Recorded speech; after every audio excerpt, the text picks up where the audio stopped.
श्रवण करेंगे। भरत अपकीर्ति से बचने के लिए क्या करेंगे? क्योंकि स्वार्थ के मोह में फंसे माता हो, पिता हो या गुरु, इनका अपयश पुत्र या फिर शिष्य को ढोना पड़ता है। इस मोह रूपी असुर को भरत जी ने तो पहले ही वे जीत चुके थे। इसी का प्रमाण यहाँ रामायण में वे देते हैं। क्योंकि जो भगवान श्री राम के चरणों में आश्रित होता है वह सांसारिक वस्तुओं के संग्रह से कभी भी अपनी सुरक्षितता का अनुभव नहीं प्राप्त करता। भरत ने धार्मिक पिता महाराज दशरथ और धर्ममूर्ति भगवान श्री राम का ही आश्रय श्रेष्ठ माना, न कि अपने स्वार्थ को भरत के कल्याण का नाम देने वाली अपनी जननी कैकेयी का। इस प्रकार किसी के स्वार्थ के लिए अपने परमार्थ का हमें कभी भी त्याग नहीं करना चाहिए या बलिदान नहीं देना चाहिए। इसका सबसे बड़ा उदाहरण हमें वाल्मीकि रामायण में भरत चरित्र के द्वारा देखने को मिलता है। तो अपनी माता द्वारा उनके अपयश और अपकीर्ति का जो राजमार्ग कैकेयी ने बनाया था, उसको किस प्रकार से भरत जी ध्वस्त नष्ट कर देंगे और इससे बचने के लिए क्या करेंगे, इसको आज हम श्रवण करेंगे श्री वाल्मीकि रामायण के अयोध्या कांड के 75वें अध्याय से। जब माता से उन्होंने पूरा विवरण श्रवण किया था, किस प्रकार दशरथ महाराज ने देह त्याग करके स्वर्ग को चले गए हैं और उनका शरीर सुरक्षित कर लिया गया है अंत्य संस्कार के लिए, और श्री राम इनको वनवास में भेज दिया गया है, तो फिर भरत ने बहुत भर्त्सना की अपने माता कैकेयी की। इसके बाद वे स्वयं मूर्छित हो गए थे। बहुत देर के बाद जब वे होश में आ जाते हैं तो ऐसे पराक्रमी भरत महाराज उठ जाते हैं और अश्रु भरे नेत्रों से दीन बनी हुई पास में ही बैठी हुई अपनी माता कैकेयी की ओर देखते हुए मंत्रियों के बीच में उसकी निंदा करते हुए वे कहते हैं, मंत्रीवरों, मैं राज्य नहीं चाहता और न मैंने कभी अपनी माता से इसके विषय में कभी भी बातचीत की थी। महाराज ने जिस अभिषेक का निश्चय किया था उसका भी मुझे कोई भी पता नहीं था, क्योंकि उस समय तो मैं शत्रुघ्न के साथ अयोध्या देश से दूर कैकेयी प्रदेश में था। महात्मा श्री राम के वनवास और सीता तथा लक्ष्मण के निर्वासन का भी मुझे कोई भी ज्ञान नहीं है कि वह अब कहाँ और कैसे है, ये भी मुझे पता नहीं। महात्मा भरत जब इस प्रकार अपनी माता को कोस ही रहे थे, उस समय उनकी आवाज को पहचान कर कौसल्या देवी सुमित्रा से इस प्रकार कहती है, क्रूर कर्म करने वाली कैकेयी के पुत्र भरत आ गए हैं। वे बड़े दूरदर्शी हैं, अतः मैं उन्हें देखना चाहती हूँ।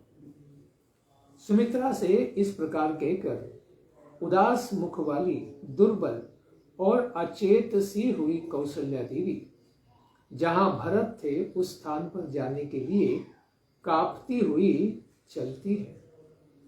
उसी समय उधर से राजकुमार भरत भी शत्रुघ्न को साथ लिए उसी मार्ग से चले आ रहे थे जिससे कौसल्या के भवन में आना जाना होता था।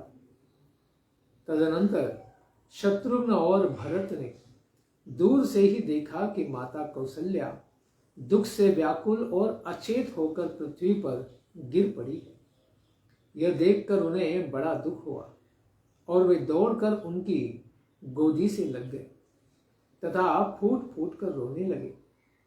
आर्या मनस्विनी कौशल्या देवी भी दुख से रो पड़ी और उन्हें छाती से लगाकर अत्यंत दुखित हो भरत से इस प्रकार कहती है, बेटा, तुम राज्य चाहते थे ना, सो यह निष्कंटक राज्य तुम्हें प्राप्त हो गया।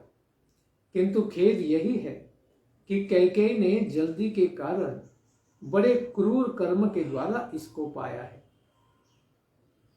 क्रूरतापूर्ण दृष्टि रखने वाली कैकेयी न जाने इसमें कौन सा लाभ देखती थी कि उसने मेरे बेटे को चीर वस्त्र पहनाकर वन में भेज दिया और उसे वनवासी बना दिया। तो अभी भरत को वो लांछन झेलना पड़ रहा है जिसमें वे कभी भागीदार भी नहीं थे। आगे कौशल्या देवी कहती है, अब कैकेयी को चाहिए कि मुझे भी शीघ्र ही उसी स्थान पर भेज दे जहां इस समय स्वर्णमयी नाभि से सुशोभित मेरे महायशस्वी पुत्र श्री राम हो, अथवा सुमित्रा को साथ लेकर और अग्निहोत्र को आगे करके मैं स्वयं ही सुखपूर्वक उस स्थान को प्रस्थान करूंगी जहां श्री राम निवास करते हैं, अथवा तुम स्वयं ही अपनी इच्छा के अनुसार अब मुझे वहीं पहुंचा दो जहां मेरे पुत्र पुरुष सिंह श्री राम तप करते हैं। यह धन धान्य से संपन्न तथा हाथी घोड़े एवं रथों से भरा पूरा विस्तृत राज्य कैकेयी ने श्री राम से छीनकर तुम्हें दिलाया है। इस तरह की बहुत सी कठोर बातें कहकर जब कौशल्या ने निरपराध भरत की भर्त्सना की तब उनको तो बड़ी ही पीड़ा हुई, मानो किसी ने घाव में सुई ही चुभा दी हो। वे कौशल्या के चरणों में गिर पड़ते हैं। उस समय उनके चित्त में बड़ी घबराहट होती है। वे बारंबार विलाप करके अचेत हो जाते हैं। थोड़ी देर बाद उन्हें फिर चेत हुआ। तब भरत अनेक प्रकार के शोकों से घिरी हुई और पूर्वोक्त रूप से अत्यंत विलाप करती हुई माता कौशल्या से हाथ जोड़कर इस प्रकार कहते हैं, आर्य, यहां जो कुछ हुआ है इसकी मुझे बिल्कुल जानकारी नहीं थी। मैं सर्वथा निरपराध हूं, तो भी आप मुझे दोष दे रही हैं।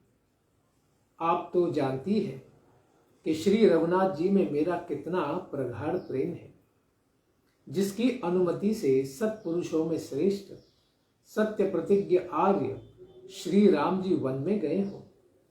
उस पापी की बुद्धि कभी गुरु से सीखे हुए शास्त्रों में बताए गए मार्ग का अनुसरण करने वाली न हो, जिसकी सलाह से बड़े भाई श्री राम को वन में जाना पड़ा हो, वह अत्यंत पापियों हीन जातियों का सेवक हो।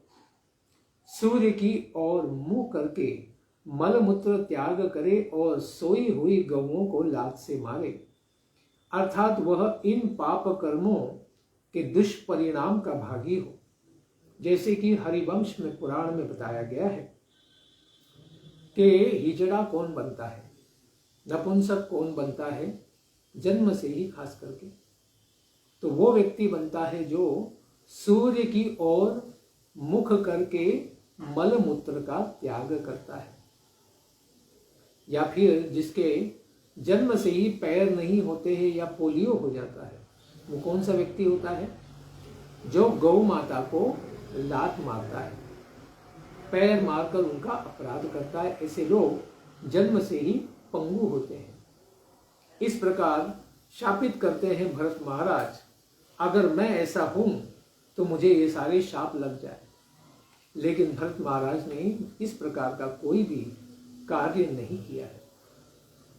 आगे वे कहते हैं, जिसकी सम्मति से भैया श्री राम ने वन को प्रस्थान किया हो, उसको वही पाप लगे जो सेवक से भारी काम कराकर उसे समुचित वेतन न देने वाले स्वामी को लगता है, जिसके कहने से आगे श्री राम को वन में भेजा गया हो।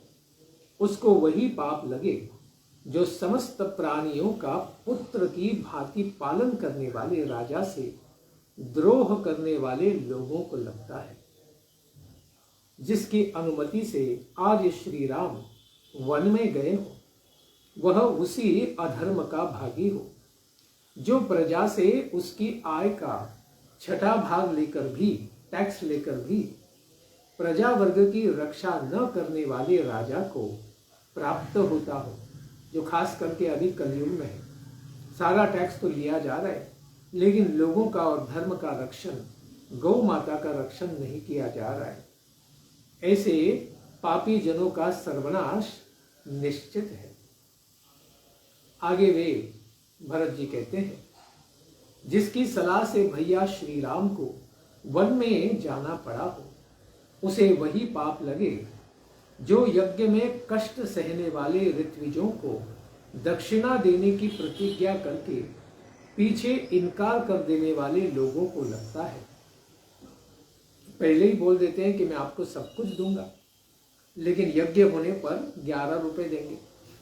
इस प्रकार से करने वाले व्यक्ति को भी उसी प्रकार से पाप लगेगा।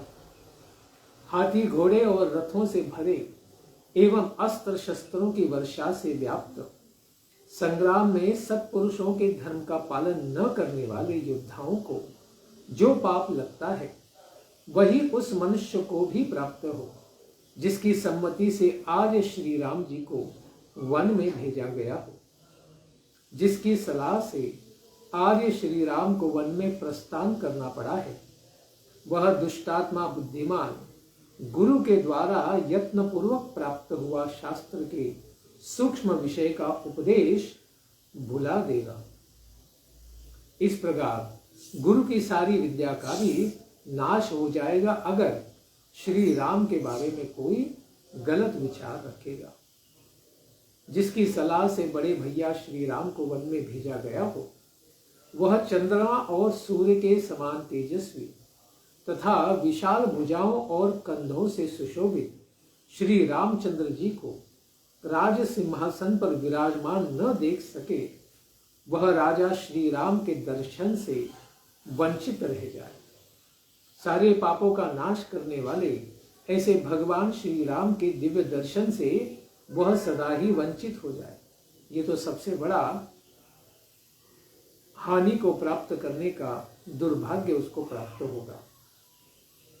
आगे वे कहते हैं कि जिसकी सलाह से आर्य श्री रामचंद्र जी को वन में भेजा गया हो, वह निर्दय मनुष्य खीर, खिचड़ी और बकरी के दूध को देवताओं, पितरों एवं भगवान को निवेदन किए बिना व्यर्थ करके खाए।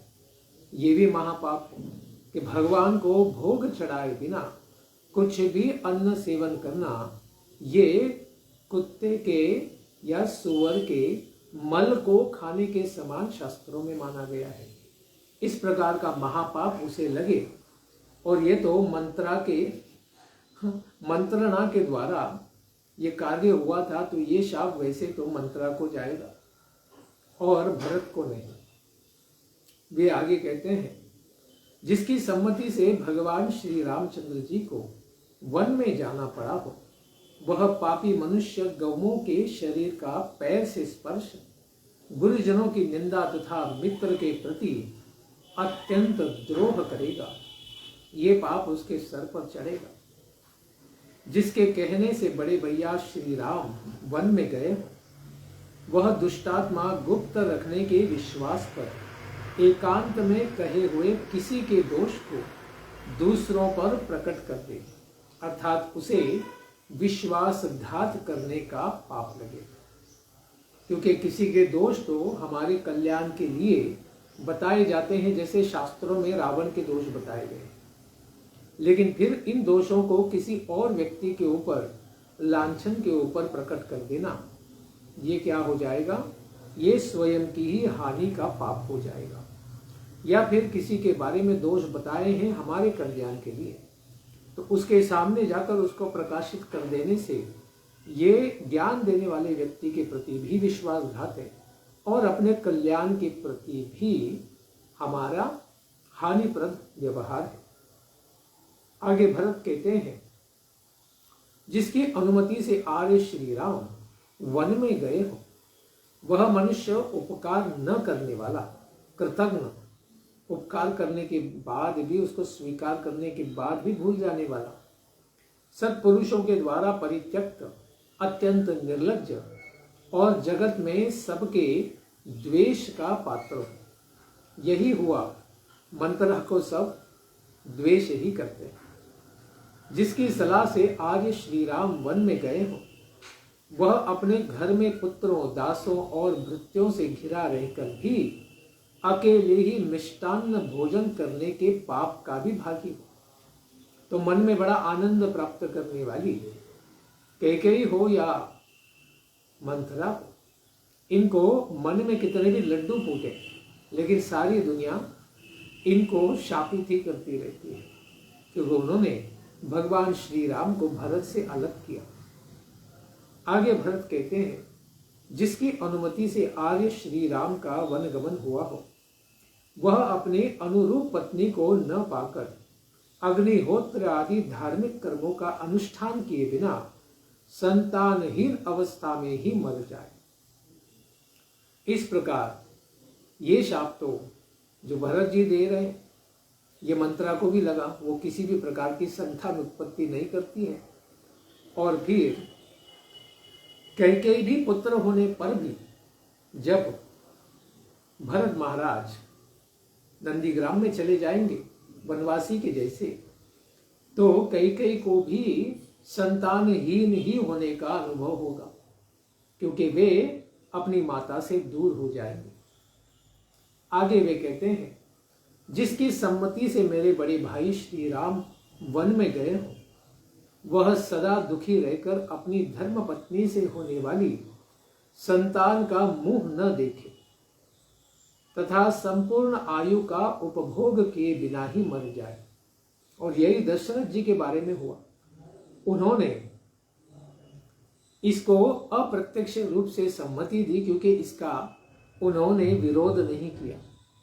उन्होंने ये नहीं कहा कि कैकेयी मैं तुम्हारे वर को तो अवश्य दूंगा, लेकिन उसमें मेरा धर्म, पिता का धर्म, राजा का धर्म, पति का धर्म या फिर भगवान के भक्त होने का मेरा धर्म खंडित न होता हो, वही मैं तुम्हारी प्रार्थना या संकल्प को पूरा करूंगा। बस अंध भक्त की तरह उन्होंने कह दिया कि कैकेयी तुम जो भी मांगोगी वो मैं तुम्हें दे दूंगा। इस प्रकार यह गलत उन्होंने कैकेयी को वर देने के कारण ही फिर उन्हें अपनी संतान भरत का, शत्रुघ्न का, श्री राम का, लक्ष्मण का मुंह देखे बिना ही आयु उनकी पहले ही समाप्त हो गई और उन्हें शरीर का भी त्याग करना पड़ा। आगे भरत कहते हैं कि राजा हो, स्त्री, बालक या वृद्धों का वध करने तथा भृत्यों को त्याग देने में जो पाप होता है, वही पाप उसे भी लगे। इस प्रकार ये पाप तो फिर कैकेयी को लगता है, क्योंकि भरत की किसी भी प्रकार से इच्छा न होने पर भी उन्होंने मानो अपने भृत्य का त्याग ही कर दिया हो, क्योंकि भरत का कल्याण था कि श्री राम की सेवा में लगे, उसी में वे अपना स्वार्थ और परमार्थ मानते थे।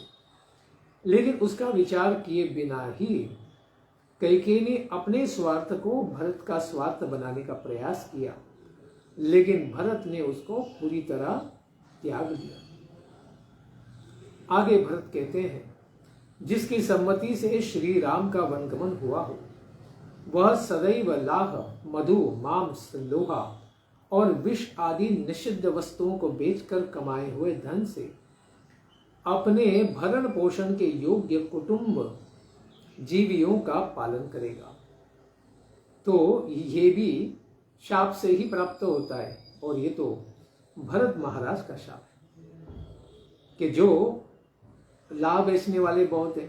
मधु तो सब लोग बेच रहे हैं, बड़ी बड़ी कंपनियां डुप्लीकेट मधु बेच रहे हैं। मांस तो करोड़ों लोग बेच रहे हैं। लोहा तो सारी दुनिया बेच रही है, और विष को भी बेचने वाले कलयुग में बहुत है। तो ये सब भी राम के वनगमन का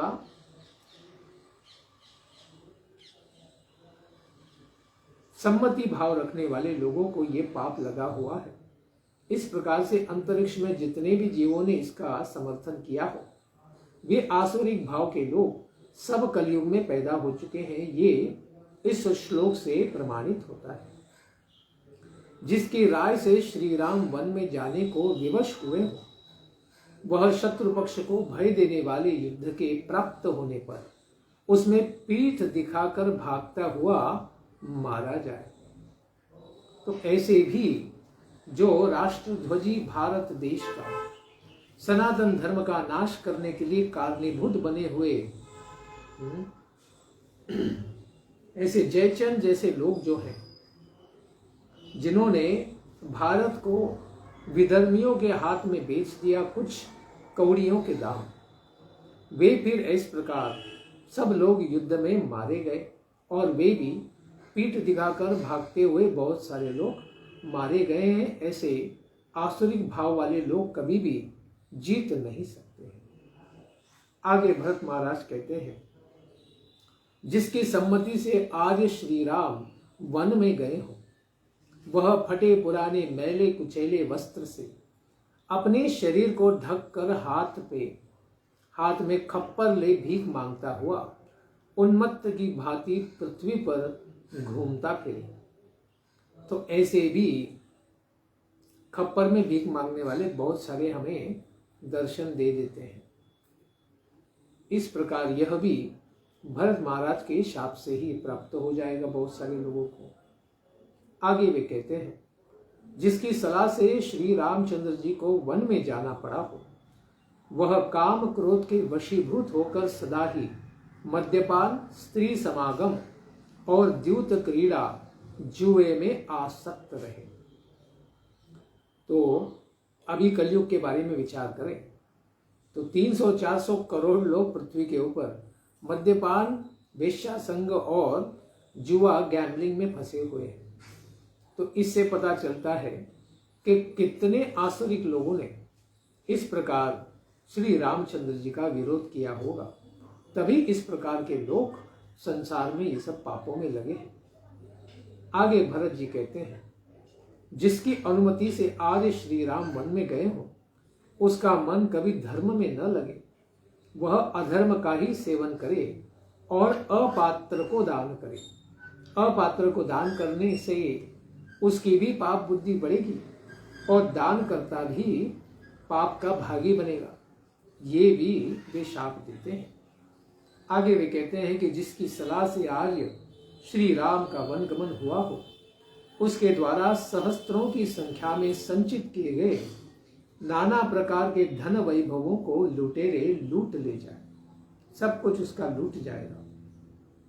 जिसके कहने से भैया श्री राम वन में इनको भेजा गया हो, उसे वही पाप लगे जो दोनों संध्याओं के समय सोए हुए पुरुष को प्राप्त होता है।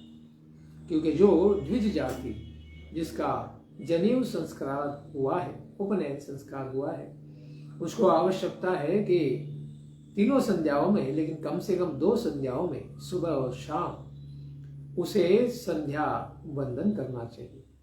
लेकिन उस समय में अगर वो नहाता नहीं है, संध्या वंदन नहीं करता है, गुरु और भगवान को प्रणाम नहीं करता है, उसे भी पाप लगता है।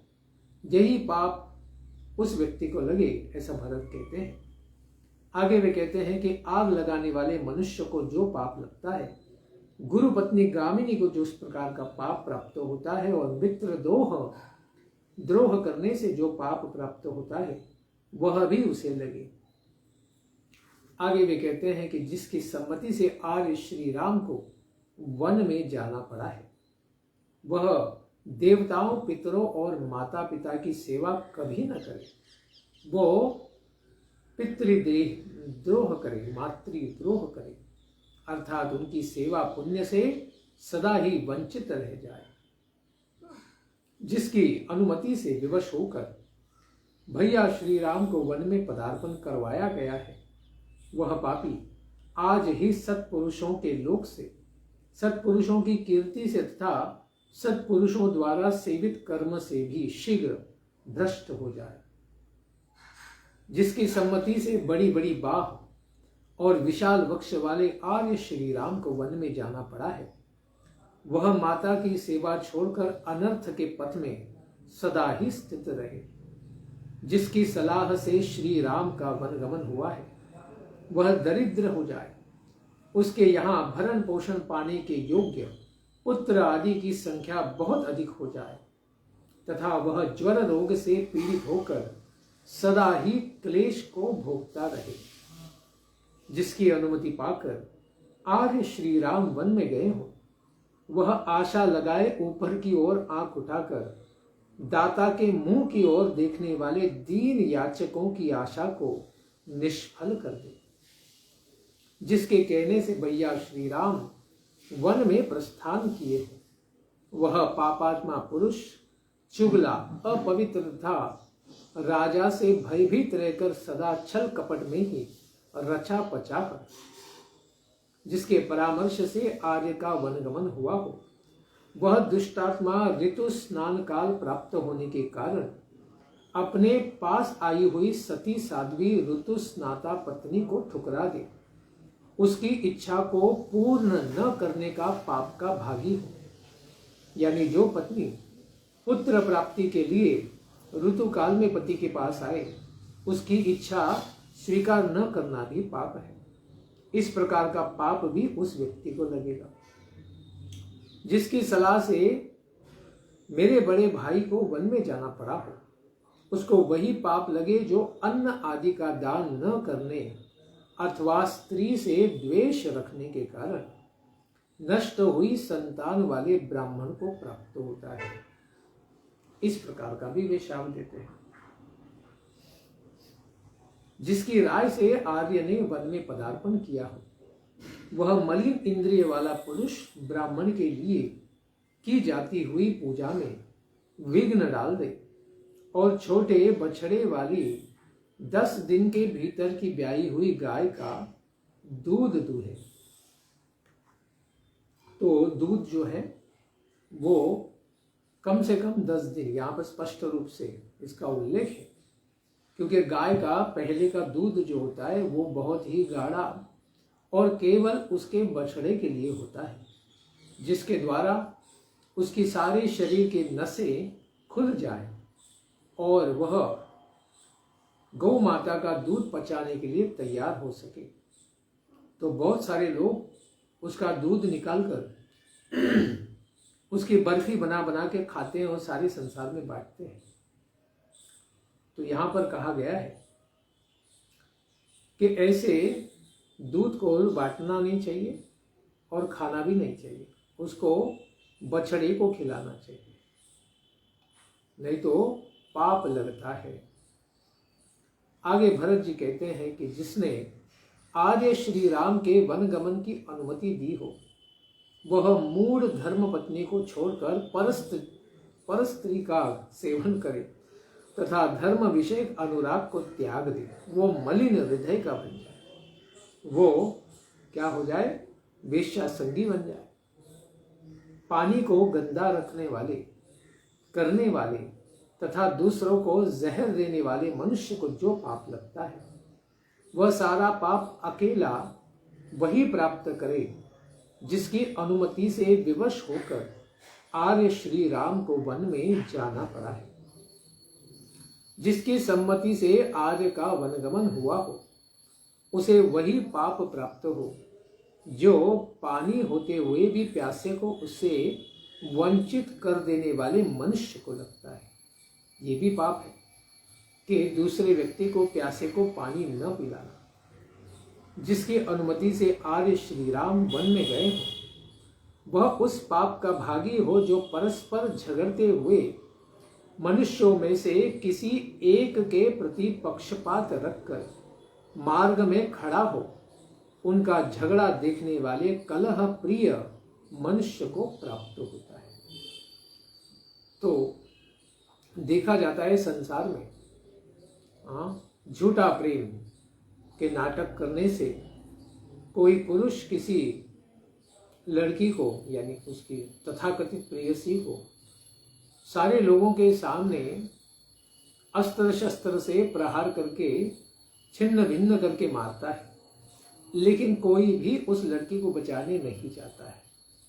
तो ये इस प्रकार का पाप है जो भगवान से द्रोह करने के कारण प्राप्त होता है कि किसी अपराध रहित व्यक्ति का भी पाप किया जा रहा है, उसके प्रति द्रोह, द्वेष, हिंसा की जा रही है, तो उसमें वे लोग भाग नहीं लेंगे, उसको बचाने का प्रयास नहीं करेंगे, इसमें भी महापाप लगता है। इस प्रकार पति और पुत्र से बिछुड़ी हुई कौशल्या को शपथ के द्वारा आश्वासन देते हुए ही राजकुमार भरत दुख से व्याकुल होकर पृथ्वी पर गिर पड़े। इतना आश्वासन देने पर भी भरत अपने आप को अपयश कीर्ति से स्वयं को शायद बचा नहीं पा रहे हैं, इस प्रकार से विचार करके अत्यंत उद्विग्न होते हैं और पृथ्वी पर गिर पड़ते हैं। उस समय दुष्कर शपथों द्वारा अपनी सफाई देते हुए शोक संतप्त एवं अचेत भरत से कौशल्या देवी इस प्रकार कहती हैं, बेटा, तुम अनेकानेक शपथ खाकर जो मेरे प्राणों को पीड़ा दे रहे हो, इससे मेरा यह दुख और भी बढ़ता जा रहा है। वत्स, सौभाग्य की बात है कि शुभ लक्षणों से संपन्न तुम्हारा चित्त धर्म से विचलित नहीं हुआ है। तुम सत्य प्रतिज्ञ हो, इसलिए तुम्हें सत्पुरुषों के लोक प्राप्त हो। इस प्रकार जब भरत ने अपने वचन कहकर अनेक शाप दिए उस व्यक्ति को जिसकी मंत्रणा से राम को अगर वनवास भेज दिया गया है, तो इससे प्रसन्न होकर धार्मिक माता कौशल्या देवी कहती हैं कि तुम सत्पुरुषों के लोक यानी वैकुंठ को ही प्राप्त करोगे जहां से भरत आए थे। इस प्रकार का उन्हें मोक्ष का आशीर्वाद भी दे दिया। इस प्रकार कहकर कौशल्या देवी ने भ्रातृभक्त महाबाहु भरत को गोद में खींच लिया और अत्यंत दुखी हो उसे गले से लगाकर वे फूट फूट कर रोने लगी। महात्मा भरत भी दुख से आर्त होकर विलाप कर रहे थे। उनका मन मोह और शोक के वेग से व्याकुल हो गया था। पृथ्वी पर पड़े हुए भरत की बुद्धि, विवेक शक्ति नष्ट सी हो गई थी। वे अचेत से होकर विलाप करते और बारंबार लंबी लंबी सांसें खींचते। इस तरह शोक में ही उनकी वह रात्रि ऐसी ही बीत गई। इसके बाद यह प्रसंग आगे कैसे बढ़ता है, अब अपनी अपकीर्ति से बचने के लिए भरत क्या क्या करेंगे, इसको हम श्रवण करेंगे आने वाले सत्र में। श्री वाल्मीकि रामायण कथा की जय, दिव्य भरत चरित्र की जय, माता कौशल्या देवी की जय, श्री रामचंद्र सीता मैया लक्ष्मण जी की जय। निताई गौर प्रेमानंदे हरि हरि बोल। जय जय श्री राधे श्याम, जय जय श्री वृंदावन धाम।